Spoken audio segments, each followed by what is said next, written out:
स्वागत है आपका एनबीएस पॉडकास्ट के नए एपिसोड में और जल्दी से करते हैं आज का किस्सा शुरू। आज का जो किस्सा है वो फिर से एक इतना अजीब किस्सा है और कुछ ही पलों में क्या से क्या हो जाता है। ये जो आज का किस्सा है उसमें आप ये जानेंगे, तो जल्दी से शुरू करते हैं। अविनाश के बड़े भाई की शादी थी और घर में खुशी का माहौल था। जैसे जैसे शादी के दिन करीब आते जा रहे थे, रस्में रिवाज हो रही थी, वैसे वैसे घर में मेहमान आते जा रहे थे, घर में जो खुशियां हैं वो बढ़ती जा रही थी। अविनाश काफ़ी खुश था, लेकिन वो कुछ दिनों से नोट कर रहा था कि उसके जो पिताजी हैं सतीश कुमार, जैसे जैसे शादी की तारीख नज़दीक आती जा रही है वैसे वैसे ही उनके माथे पर चिंता की लकीरें बढ़ती जा रही हैं। अब जो बच्चे होते हैं आमतौर पे अपने पेरेंट्स की जो स्वभाव है उनका पता होता है, खुश मिजाज स्वभाव होता है, अड़ियल सा होता है, सख्त होता है। तो जो इनके पिता हैं अविनाश के सतीश, काफ़ी खुशनुमा उनका स्वभाव है। लेकिन अब वो देख रहे हैं कि जो शादी की तारीख करीब आते आते आते ना ही सिर्फ वो उन्हें परेशान दिखाई देने लगे, बल्कि उनके आंखों में एक अजीब सा डर था। जब भी वो रस्में रिवाजें होती तो उनकी आंखों में वो एक ऐसा डर देखते कि जैसे उन्हें लगता कि वो किसी को कुछ बताना नहीं चाहते, लेकिन उनकी जो आंखें हैं वो साफ तौर पर कह रही हैं कि कुछ ना कुछ तो ऐसा है जिसकी वजह से इनके पिता इतना खुशी का मौका होने के बावजूद भी डरे हुए हैं, सहमे हुए हैं। अब इस बात का कारण क्या था ये तो अविनाश बिल्कुल जानते नहीं थे। अब शादी की तारीख नज़दीक आती जा रही है और अब वो लम्हा आता है कि जब फेरे हो रहे होते हैं और अविनाश का जो भाई है बड़ा, फेरे लेते लेते अचानक से गिर जाता है। जैसे ही गिर जाता है तो उनके पिता का चेहरा तो जैसे काटो तो खून नहीं। अब ये मंजर देख के तो सबका यही हाल हो जाए, सबके पेरेंट्स का यही हाल हो जाए कि अचानक क्या हो गया। लेकिन जो सारे हैं वो हंसने लग पड़ते हैं, क्योंकि जो इनके भाई थे वो किसी चीज़ से ठोकर खा के गिरते हैं, ऐसा तो उन्हें किसी तरीके का कुछ होता नहीं है, यानी कि अमूमन ये भी हंसने लग पड़ते हैं। लेकिन इनके जो पिता हैं वो डर से इस तरह सहम चुके थे कि जैसे उनकी आंखों के सामने उनके बेटे की मौत हो चुकी है। अब आप सोच रहे होंगे कि भाई शादी वाले दिन, इतनी खुशी वाले दिन में ये कैसी बातें कर रहा हूँ मैं कि मौत हो जाए। लेकिन अब सतीश के कुछ पास्ट एक्सपीरियंसेस उनके परिवार में ऐसे थे कि जिसकी वजह से इनका डरना लाजमी था।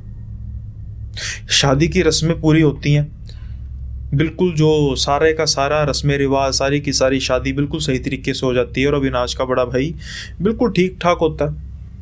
अब उनके जो पिता हैं सतीश, शादी के अगले दिन अपने आप को थोड़ा सा रिलैक्स महसूस कर रहे होते हैं, जैसे कि उनके सर से बहुत बड़ा बोझ उतरा है। हालांकि जो शादी का सारा अरेंजमेंट होता है भी बहुत से कम नहीं होता, लेकिन वो अलग तरीके का होता है, उसमें खुशी भी होती है, सब कुछ होता है, लेकिन ऐसे जैसे कोई अपने नियर डेथ एक्सपीरियंस से निकला हो। सतीश का कुछ ऐसा ही हाल था। अब अविनाश इस माहौल में किसी भी तरीके की कोई खलबल नहीं डालना चाहते थे कि भाई मैं अपने पिता को प्रेशराइज करूं, क्या होगा क्या नहीं होगा, तो वो भी इस चीज़ को जाने देते हैं। लेकिन सच जो है वो किसी न किसी दिन बाहर आ ही जाता है, वो चाहे लाख छुपा लो छुपा नहीं रहता। अब इस सच से भी पर्दा उठने ही वाला था। क्या था वो खौफनाक सच, क्या था वो घिनौना सच जिसकी वजह से अविनाश के पिता सतीश इतना घबराए हुए थे। अगर ये जानना चाहते हैं तो इस किस्से को आगे बढ़ाने से पहले जल्दी से आप जो अपना फ़र्ज़ है वो पूरा कर दीजिए, यानी कि वीडियो को लाइक कर दीजिए, चैनल को सब्सक्राइब कर दीजिए। और सब्सक्राइब करने का एक ठोस कारण ये भी है कि जैसा कि आप हॉरर सुनने के शौकीन हैं तो इस चैनल पर आपको रोज़ के रोज़ नया हॉरर किस्सा और एक वीकली पॉडकास्ट भी सुनने को मिलेगा, तो जल्दी से सब्सक्राइब कर लीजिए। और अगेन सॉरी कि भाई मुझे जो किस्से को काट के सब्सक्राइब करने के लिए कहना पड़ता है, क्योंकि मैं देख रहा हूँ कि जब से मैंने ये ज़्यादा परस्यू करना शुरू किया है तो जो सब्सक्राइबर की जो लिस्ट है वो ऊपर अचानक से बढ़ी है और वीडियो में सब्सक्रिप्शन की जो रेशो है वो भी बढ़ चुकी है। तो अब वैसे तो मेरा दिल नहीं करता है कि मैं किस्से को पहले तोड़ूँ फिर ये बात करूँ, लेकिन अब मजबूरी है भाई, क्योंकि चैनल को चलते रहने के लिए, ताकि मैं आपको रोज़ के रोज़ जो स्टोरीज़ हैं वो बताऊं, उसके लिए सब्सक्राइबर्स बढ़ेंगे, व्यूज़ बढ़ेंगे, तो तभी ये चैनल रन कर पाएगा। So again sorry for that, लेकिन सब्सक्राइब कर दीजिए, क्योंकि अब जो किस्सा है वो इस तरीके से भयानक मोड़ लेगा कि जिसके बारे में आपने कभी सोचा भी नहीं होगा। सतीश से अविनाश कुछ बात करते नहीं है, लेकिन अब जब शादी वगैरह हो जाती है तो कुछ स्टोर में उन्होंने सामान वगैरह रखना होता है, तो स्टोर में वो सामान रखने जाते हैं और उन्हें जगह कुछ मिल नहीं रही होती विनाश को उस जगह को सेट करने के लिए। अब उस सामान को सेट करने के लिए ये जो पहला सामान पड़ा था उसको थोड़ा सा इधर उधर खिसकाना शुरू करते हैं, तो अचानक से एक पुराना सा पॉलीथीन का जो बैग है वो गिर पड़ता है। अब वैसे तो यूजुअल चीज़ थी कि कुछ नॉर्मल होगा, घर का कोई सामान होगा, लेकिन पता नहीं अविनाश के मन में क्या आता है कि वो उसको उठाकर खोलना शुरू कर देते हैं, क्योंकि जब वो गिरता है ना तो उससे से कुछ पुराने नेगेटिव्स निकले थे। अब जो आजकल की जनरेशन है उनको नेगेटिव्स के बारे में इतना पता नहीं होगा, क्योंकि बस एक बटन प्रेस किया और फ़ोटो जो है वो आपके सामने आ जाती है, और जो बाद में वो डेवलप भी इजीली हो जाती है। आप अपने प्रिंटर पर भी उसका प्रिंट आउट निकाल सकते हैं। लेकिन आज से कुछ साल पहले जो भाई हमारे 90s के बोर्न है, उससे पहले बोर्न है, लेट 90s के बोर्न है, उनको पता होगा कि कैमरे में एक नेगेटिव होता था, रील होती थी, जब क्लिक करते थे फिर उसकी एक नेगेटिव की सारी रील बनती थी, और उसको फिर डेवलप करने के लिए स्टूडियो में लेके जाया जाता था, और फिर कहीं जाके उसके बाद वो जो रील है वो डेवलप होती थी और फोटोज़ की शक्ल लेती थी। और जो वो रील होती थी आपको पता ही होगा, उसमें जो फोटोज़ हैं वो बिल्कुल क्लियर नज़र नहीं आती है, ऐसे ऐसे लगते हैं जैसे ब्लरी इमेजेस होती हैं। तो अब जब वो पॉलीथीन को ओपन करते हैं तो वहाँ पर क्या होता है कि वो सारा रील का जैसे एक पूरी शीट्स होती हैं, रील की स्ट्रिप्स निकलती हैं। अब वो देखते हैं उसको लाइट में करके, उसमें कुछ ऐसी स्ट्रिप्स हैं जहाँ पर देखा जा रहा है कि सेहराबंदी हो रही है। शुरू में तो लगता है कि शायद इनके पिताजी की शादी की रील्स होंगी, लेकिन अब जब वो रील्स को छानते हैं तो उसमें एक दो और रील्स निकलती हैं जहाँ पर सेहराबंदी हो रही है, लेकिन वो रील्स काफ़ी डिफरेंट थी एक दूसरे से। यानी कि एक में सेहराबंदी हो रही है, लेट्स से एग्जांपल के तौर पर वहाँ पर बैकग्राउंड कोई हल्का हल्का कोई हो रहा है और दूसरी जगह पे हो रहा है। यानी कि ये साफ दिखाई दे रहा था कि ये जो रील्स हैं वो अलग अलग टाइम की हैं और किसी अलग अलग पर्सन की हैं। अब घर में मेहमान जो है वो जा चुके थे, तो जो इनके पारिवारिक मेंबर थे वही रह गए थे, और ये रील उठाते हैं और अपने पिताजी के पास जाते हैं, और पिताजी के पास जाके ये पूछते हैं कि पापा जो ये रील्स हैं ये मैंने देखी हैं, नेगेटिव्स यानी नेगेटिव के रील्स हैं जो मैंने देखे हैं, ये किसके हैं। अब जैसे ही इनके पिता जो उन नेगेटिव्स को देखते हैं उनकी आंखों में आंसू आ जाते हैं, जैसे कि शायद इन नेगेटिव्स में कुछ उनकी यादें थी जो उभर चुकी हैं।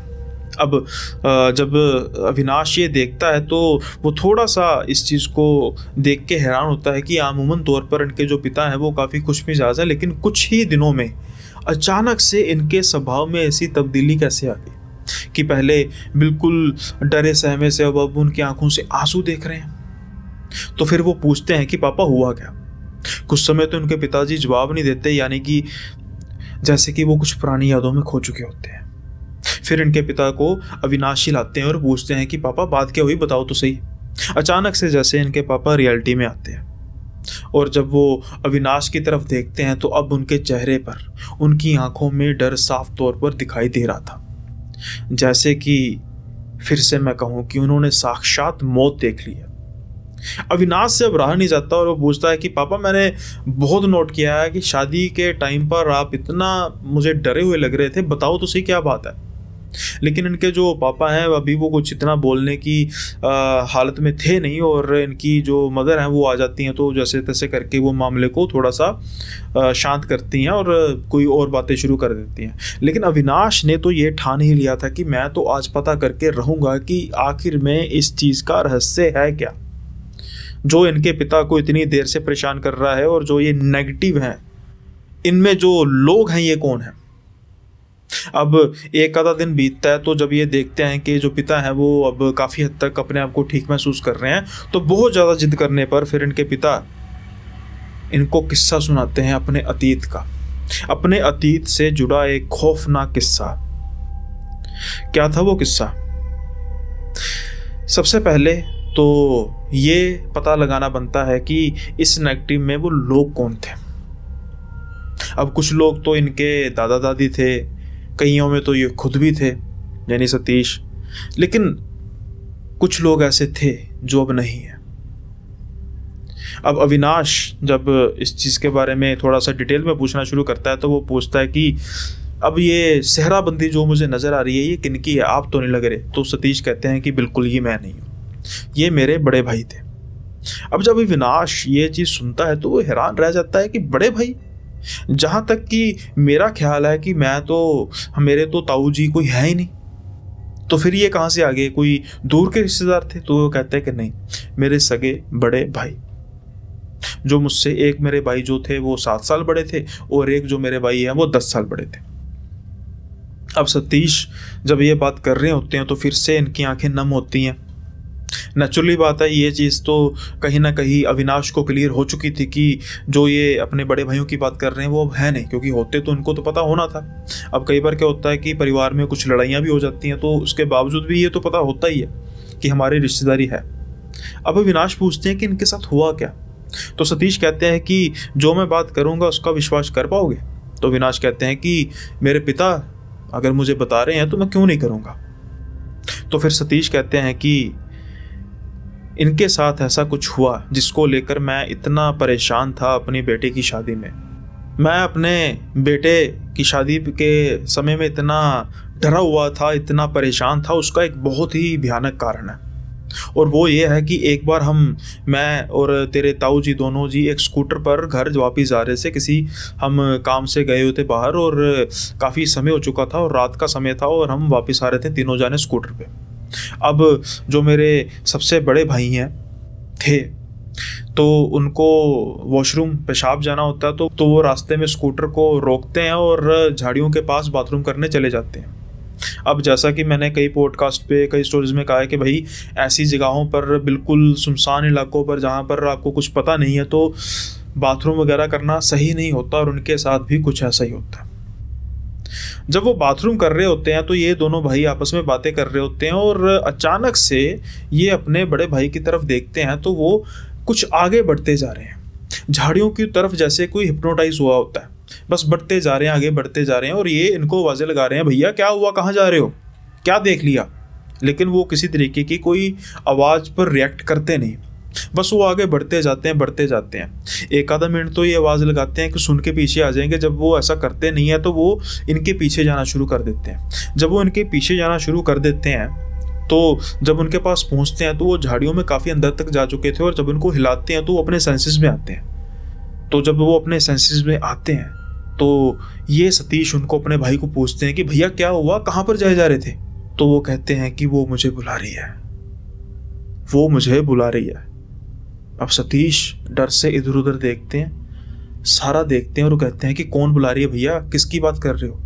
वो दुल्हन के भेष में है, वो उसके लंबे लंबे दांत है, वो मुझे बुला रही है। वो कह रही है कि बस तुम्हारी वजह से मैं जल के मरी, अब तुम भी नहीं बचोगे।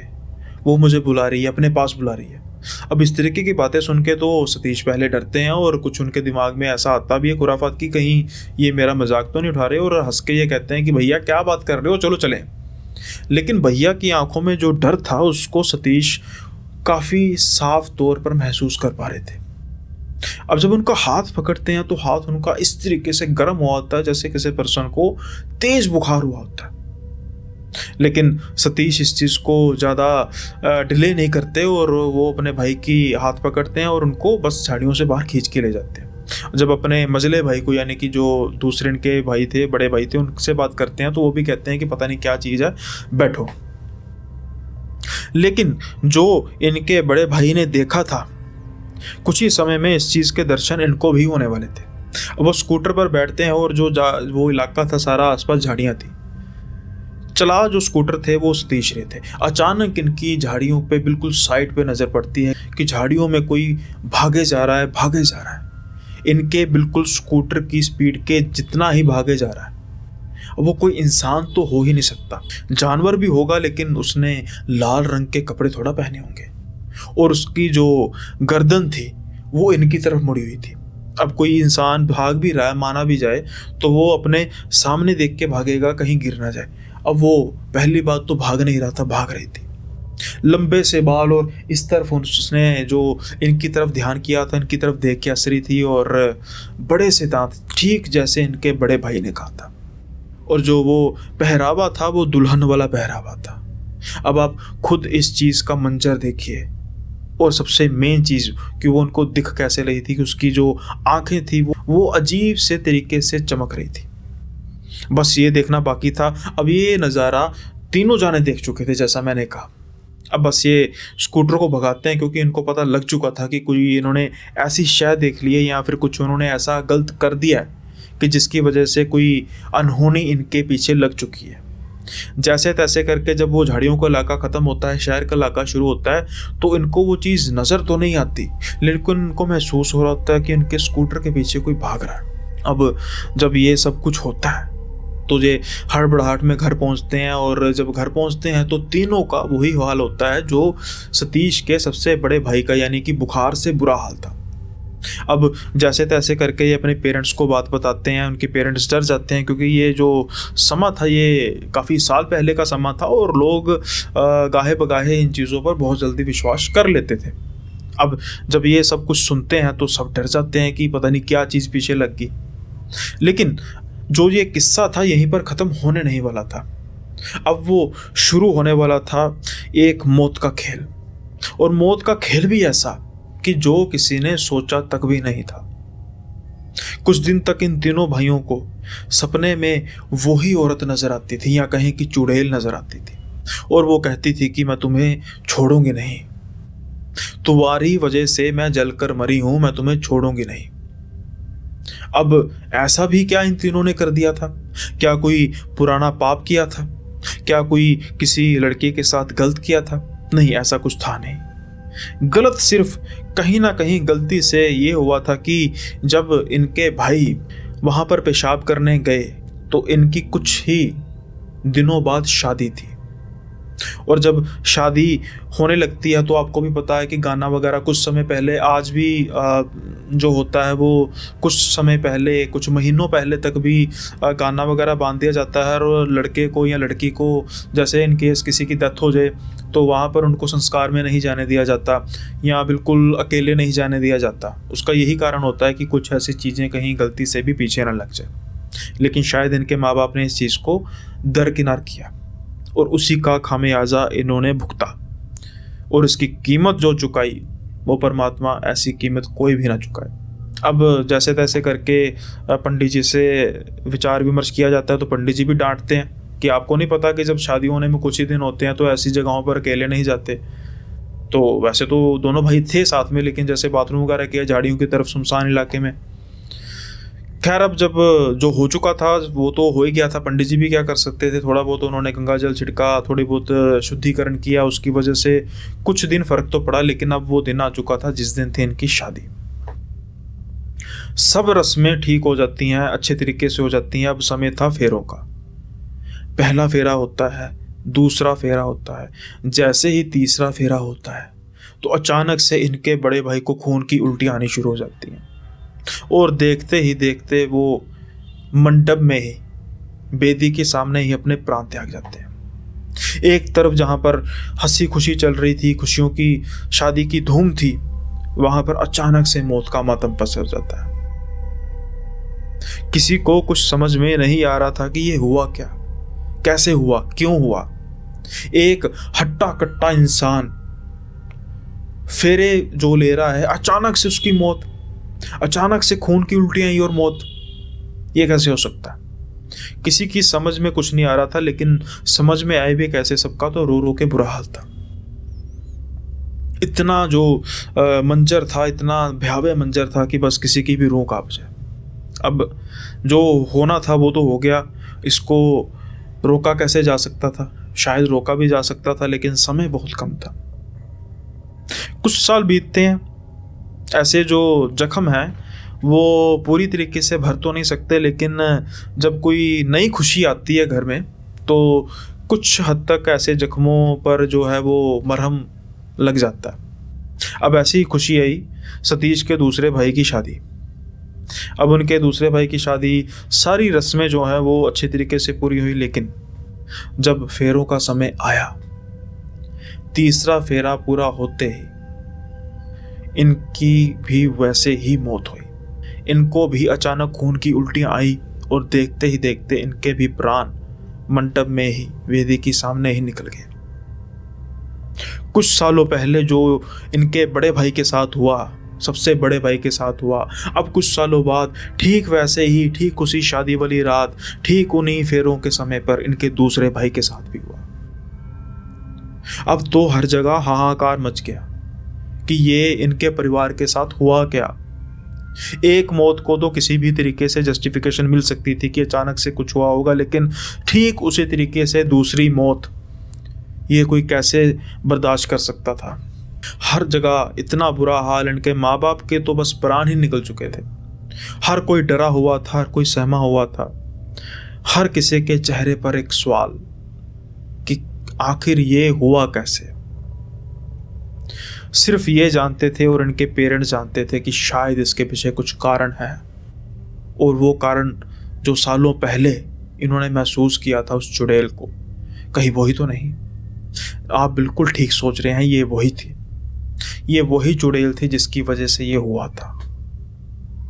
अब खोज की जाने लग पड़ी बड़े से बड़े तांत्रिक की, क्योंकि जो ये मामला था हाथ से निकल चुका था। किसी की समझ में नहीं आ रहा था कि ये हो क्या रहा है। किसी को ये पता नहीं लग रहा था कि इसका अंत कैसे होगा। क्या सतीश की मौत के साथ इसका अंत होगा, या फिर ये वंश ही बिल्कुल खत्म हो जाएगा। अब जैसे तैसे करके एक बहुत बहुत सिद्ध तांत्रिक को जो है वो ढूंढा गया। अब जब तांत्रिक ने बताया, वो इन सब के होश उड़ाने के लिए काफी था। सबसे पहली बात तो ये वही चुड़ैल थी जिसकी वजह से ये सब कुछ हो रहा था, और वो ऐसा क्यों कर रही थी। तांत्रिक ने कहा कि जहां पर आपके बड़े भाई ने पेशाब किया था वहां पर मुझे लेकर जाओ। सतीश को वो जगह भूल कैसे सकती थी, क्योंकि वहां से तो ही मनहूसियत शुरू हुई थी, वहां से तो ही ये सब कुछ शुरू हुआ था।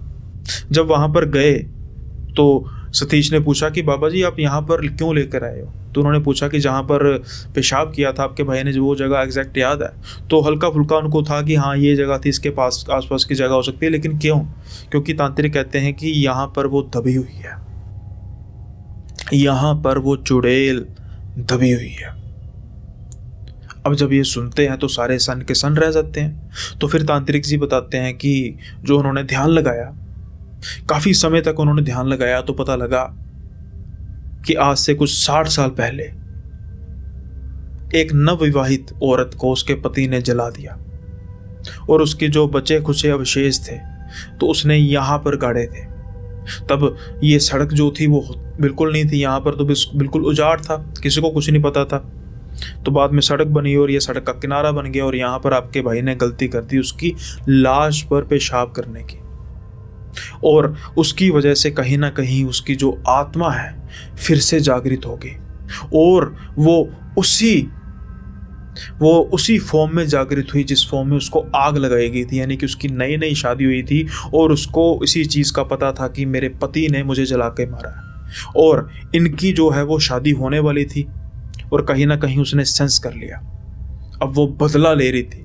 पति तो उसका मर गया होगा, 60 साल पुरानी बात है, लेकिन अब वो ऐसे किसी भी आदमी को नहीं छोड़ना चाहती थी जिसकी शादी होने वाली है, क्योंकि उसको लगता है कि ये भी अपनी होने वाली पत्नी को मार ही देगा।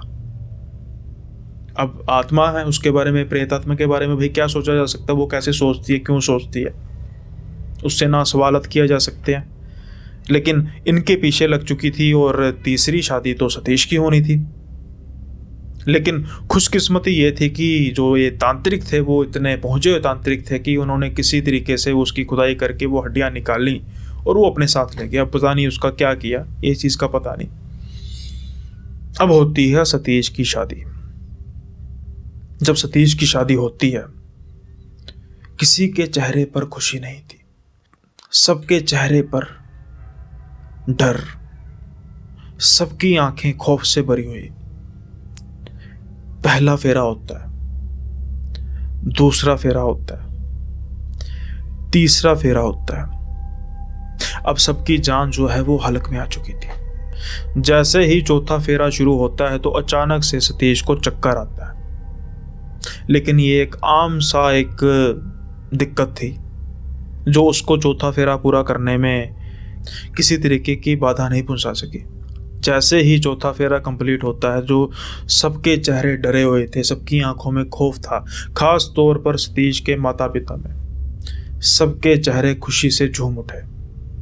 और वहां पर एक सबसे मेन बात और थी कि वो तांत्रिक भी उस शादी में थे। और वो बिल्कुल सही तरीके से निगरानी कर रहे थे कि कोई भी गलती की गुंजाइश ना हो। वो छोटी सी गलती भी नहीं करना चाहते थे और आखिर में ये शादी संपन्न हुई। अब इस चीज का सतीश के बेटे की शादी से क्या रिश्ता? अब उनकी शादी संपन्न हो गई, मतलब कि वो जो श्राप था उसका, चुड़ैल का, वो जो उसका कहर था वो तो खत्म हो चुका था। लेकिन वो एक कहावत है ना कि दूध का जला छाछ भी फूक फूक के पीता है, यही हाल सतीश का था। वो तो अपने आप को बचा हुआ महसूस कर रहे थे कि वो बच गए हैं, लेकिन उनके भाई इतने खुशकिस्मत नहीं थे और उनको डर था कि कहीं उसके बेटे की किस्मत में भी कुछ ऐसा ना हो। क्या पता कि वो चुड़ैल के साथ बाद में तांत्रिक ने क्या किया और हो सकता है कि वो फिर से छूट गई हो। अब इनकी शादी तो हो चुकी थी, कुछ हो नहीं सकता था और कहीं उसका निशाना उनका बेटा ही ना हो। जब शादी संपन्न हो चुकी थी तो उन्होंने भी जो है वो चैन की सांस ली कि शुक्र है ऐसा कुछ हुआ नहीं। अविनाश इन बातों को सुनकर सन का सन रह चुका था। जो डर फेरे लेते समय वो अपने पिता की आंखों में देख पा रहा था, वैसा ही डर वो आज महसूस कर रहा था, क्योंकि वो ये महसूस कर पा रहा था कि उनके पिता उस समय किस परिस्थिति से गुजर रहे थे, क्या उनका माहौल था, क्या उनका उन पे मन पर बीत रही थी, कितना भारी उनका मन था। वो बिल्कुल महसूस कर पा रहा था उनको। लेकिन अब जो खौफ के बादल छंट चुके थे और फाइनली जो वो श्राप था वो उनके भाइयों तक, सतीश के बड़े भाई तक ही सीमित था। उसके बाद उन तांत्रिक की वजह से या परमात्मा की वजह से वो सब खत्म हो गया। लेकिन उस एक चुड़ैल का श्राप 2 लोगों को ले गया और एक परिवार को भी। सिर्फ एक छोटी सी गलती, सिर्फ एक छोटी सी गलती। आई होप आपको आज का किस्सा पसंद आया होगा। अगर आया तो भाई ज़रूर कमेंट बॉक्स में बताइएगा। कुछ लोग कहते हैं कि अरे भाई तू लंबा बड़ा खींचता है कहानी को। अरे भाई कहानी है तो ऐसी खींची जाती है। अब बुरा मत मानिएगा भाई, मैं प्यासा कौवा की तो कहानी सुना नहीं रहा कि एक कौवा था, उसको प्यास लगी, फिर वो गया जी, पानी कम था, उसने पत्थर उठाए और बस कर दिए और पी के चला गया। समझदार कौवा। जब कोई मेरे पास किस्सा आता है तो मुझे उसको इस तरीके से नरेट करने के लिए आपको प्रेजेंट करना पड़ता है कि आप उस पर बंध जाएं। नहीं तो जो किस्से मुझे आते हैं वो इस तरीके के किस्से आते हैं कि बिल्कुल सीधा लिखा होता है कि ऐसा था, ऐसा था, ऐसा था, ऐसा था, हो गया। अब मैं वैसा ही आपको सुना दूंगा तो आपको भी मज़ा नहीं आएगा। और मुझे इस चीज़ का पूरा भरोसा है कि आप में से बहुत से लोग मेरे जो नरेशन का स्टाइल है इसको पसंद करते हैं। सो अगर पसंद आया तो भाई कमेंट बॉक्स में ज़रूर बताइएगा कि कैसा आपको किस्सा लगा और कितना खौफ आया आपको सुनते सुनते ये किस्सा। जल्दी से बढ़ते हैं अगले किस्से की ओर। आमतौर पर हम जब छलावों की बात करते हैं तो छलावों के बारे में ये मशहूर होता है कि जिनका ओरा कुछ हद तक वीक होता है ये उनको ही काबू में करते हैं। लेकिन क्या हो जब एक फौजी, एक आर्मी मैन इनके काबू में आ जाए? हो सकता है कि उनका ओरा उस समय वीक हो, कहा नहीं जा सकता, लेकिन उनको भी जाल में फंसाना एक बड़ी बात होती है। और उनके साथ होता क्या है ये किस्सा आज का शुरू करते हैं। किस्सा थोड़ा सा पुराना है, बात 1960 की है। जो ये बता रहे हैं ये उनके दादाजी की बात है। और जो ये कैंट है उनके बारे में इन्होंने बताया कि ये पठानकोट का कैंट है। पठानकोट हमारे जो जहाँ पर मैं हूँ वहाँ से कुछ ही दूरी पर है और एक बहुत बड़ा कैंट है पठानकोट का। आमतौर में आर्मी मैन की जो है वो पार्टीज़ वगैरह होती रहती हैं।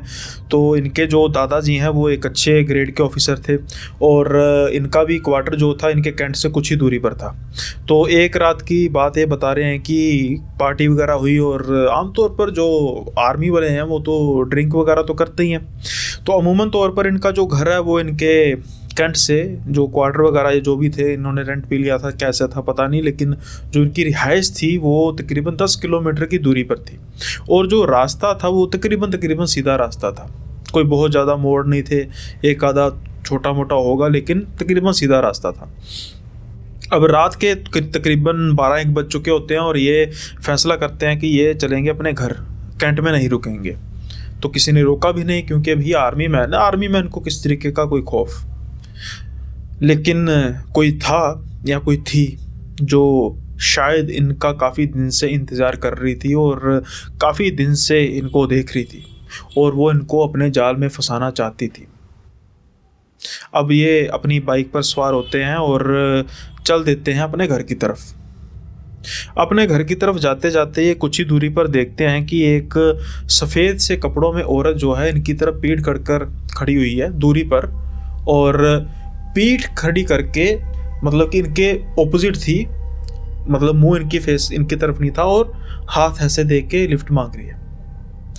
दारू इन्होंने पी हुई थी, ड्रिंक इन्होंने की थी। जब ये इन्होंने नज़ारा देखा ना तो थोड़े से तो इनके भी होश उड़ गए कि भाई लिफ्ट मांगने का तरीका थोड़ा सा डरावना है, ऐसे कैसे कौन लिफ्ट मांगता है। और ऐसे भी हाथ नहीं लगा रहा था, जस्ट ऐसे हाथ किया था, तो थोड़ा सा तो डर गए। अब भाई चाहे आर्मी मैन हो चाहे कोई हो, जब कोई ऐसी मखलूक देख लेते हैं तो हल्का फुल्का डर तो आता ही है, चाहे कुछ समय के लिए आए। और उसके बाल भी जो थे वो भी उसके टांगों तक पहुंचे हुए थे, इतने बड़े बाल। अब ये उस चीज़ को इग्नोर करते हैं और जैसे ही उसके पास आते हैं तो अपनी बाइक को काफ़ी साइड पर करके निकाल लेते हैं। शीशे में जब ये देखते हैं तो वो जो भी था या थी वैसे ही खड़ी हुई थी, वैसे ही उसने हाथ किए थे, लेकिन उसका चेहरा नज़र नहीं आ रहा था। बस यही देखना काफ़ी था कि जो इनकी चढ़ी हुई थी शराब वो उतर चुकी थी। अब ये बस सोच रहे थे कि भाई साहब मैं घर की तरफ जल्दी से रवाना हूँ। अब ये अपने बाइक की स्पीड बढ़ा देते हैं, लेकिन अचानक से इनको क्या महसूस होता है कि इनकी बाइक की स्पीड हल्की सी कम हुई है। हालांकि इन्होंने एक्सेलरेट को किया हुआ था, प्रेस किया था, और इनको महसूस हुआ कि कोई इनकी बाइक पर बैठा है। दबाव इनको लग रहा था कि बाइक पर भार बैठ चुका है, कोई भार पड़ा। अब इस चीज़ को इग्नोर करते हैं और उसको चलाना शुरू करते हैं बाइक को। फिर से बाइक को चला रहे होते हैं, आगे जा रहे होते हैं, तो कुछ ही समय बाद फिर वही चौक नज़र आता है, फिर वही औरत नज़र आती है उनकी तरफ पीठ खड़ी करके लिफ्ट मांग रही थी। ये देख के तो हैरान हो जाते हैं, क्योंकि अब तक इनका घर तो आ जाना चाहिए था और ये इलाका फिर से कैसे आ गया। अब जैसे ही फिर इसको क्रॉस करते हैं तो बाइक पर भार जो है वो बढ़ जाता है। काफ़ी ज़्यादा डर चुके थे। अब ये फिर आगे की तरफ जाते हैं और फिर जब कुछ दूरी तय करते हैं तो फिर उनको वही औरत नज़र आती है, फिर वैसे उसी तरीके से लिफ्ट मांग रही है। और जैसे ही उसको क्रॉस करते हैं तो फिर से जो भार है वो बढ़ जाता है। अब ये समझ चुके थे कि इनके साथ कोई ना कोई खेल हो चुका है, और खेल भी कोई ऐसा वैसा नहीं, बहुत बड़ा। अब भाई फौजी दिमाग है, जब मुसीबत का समय आता है तो उस समय जो डर जाए तो फिर वो फौजी क्यों। यही हाल इनके साथ भी था। अब ये दिमाग लड़ाना शुरू कर देते हैं। जो बाइक उस समय ये 60 की स्पीड पर भगा रहे थे, वो उसकी स्पीड सिर्फ 10-15 किलोमीटर रह जाती है। अब ये एक दिमाग लड़ाते हैं कि मैं बार बार उसी रास्ते से गुजर रहा हूँ, और जितनी बार गुजर रहा हूँ वही मुझे चुड़ैल छलावा जो भी है नज़र आ रही है, और हर बार मेरी बाइक की स्पीड कम हो रही है। यानी कि अगर मेरी बाइक की स्पीड ख़त्म हुई यानी रुक गई तो फिर कुछ ना कुछ हो जाएगा। अब इन सारी चीज़ों में कॉमन चीज़ें क्या थी? कॉमन चीज़ें थी वो चुड़ैल, उसका लिफ्ट मांगना और वो रास्ता। वो बार बार अपने घर का रास्ता ही फॉलो कर रहे थे, और शायद इसी वजह से बार बार उसी रास्ते पर दोबारा आए जा रहे थे। वो छलावे के जाल में इस कदर फंस चुके थे। अब वो फिर से बाइक जो है वो उसकी स्पीड बढ़ाना शुरू करते हैं। जितनी उसकी स्पीड बढ़ती है, और एक पॉइंट पर आके जो रास्ता सीधा इनके घर की तरफ जाता था, बिल्कुल साइड में भी रास्ता था जो थोड़ा सा लॉन्ग कट था, जो थोड़ा सा आगे की तरफ घूम के जाता था। अब इन्होंने अचानक से बाइक उसकी तरफ मोड़ी और आगे की तरफ घुमा के ले गए। अब जैसे ही उन्होंने उस रास्ते पर वो बाइक लगाई यानी चलानी शुरू की, तो कुछ ही आगे जाने के बाद बाइक जो है वो धीरे धीरे हल्की होने लग पड़ी, और एक पॉइंट पर आकर बिल्कुल हल्की हो गई और वो अपने घर पहुंच गए। अब इन्होंने अपने घर जाके पीछे मुड़ के नहीं देखा। अब नॉर्मल जब छलावे का कुछ ऐसा हो तो फिर काफ़ी ज़्यादा बुखार वगैरह होता है, और अगले दिन इन्होंने संपर्क किया। जो इनके पंडित जी थे काफ़ी जानकार थे, तो जब उनको बताया गया तो फिर उन्होंने कहा कि रात के समय में जब कोई ऐसे ड्रिंक वगैरह करे, जब उसका कोई ऑरा वगैरह वीक हो, तो ऐसी जो चीज़ें होती हैं वो कहीं ना कहीं हावी हो ही जाती हैं। तुम्हारी समझ आ रही थी, परमात्मा की तुम पर कृपा थी कि तुम बच गए, लेकिन आगे से कभी भी शराब पीकर इन ऐसे रास्तों पर, सुनसान रास्तों पर मत जाना। क्या पता उस समय तुम बच गए, लेकिन हर बार किस्मत का धनी होता नहीं है व्यक्ति। आई होप आपको ये भी किस्सा पसंद आया होगा। छोटा सा था लेकिन काफ़ी गुंजलदार, काफ़ी अजीब और कुछ हद तक डरावना भी था कि एक लड़की जो पीठ की तरफ आप मतलब ऑपोजिट डायरेक्शन में आपसे लिफ्ट मांग रही है, और उसके बाल इतने लंबे, और जब चेहरा देखा तो चेहरा है ही नहीं। तो रात के समय में आप खुद सोचिए, अपने आप को स्थान पर रखिए, तो क्या हाल होगा आपका। खैर, आज का जो एपिसोड था वो उतना ही था। आई होप आपको ये एपिसोड अच्छा लगा होगा, और अगर अच्छा लगा है तो उसको ज़रूर प्यार दीजिए, ज़रूर सपोर्ट कीजिए चैनल को। अब वक्त है आपसे विदा लेने का। अब जल्दी मिलेंगे आपसे किसी अगले एपिसोड में किसी नए किस्से के साथ। तब तक के लिए बाय बाय, अपना ख्याल रखिएगा।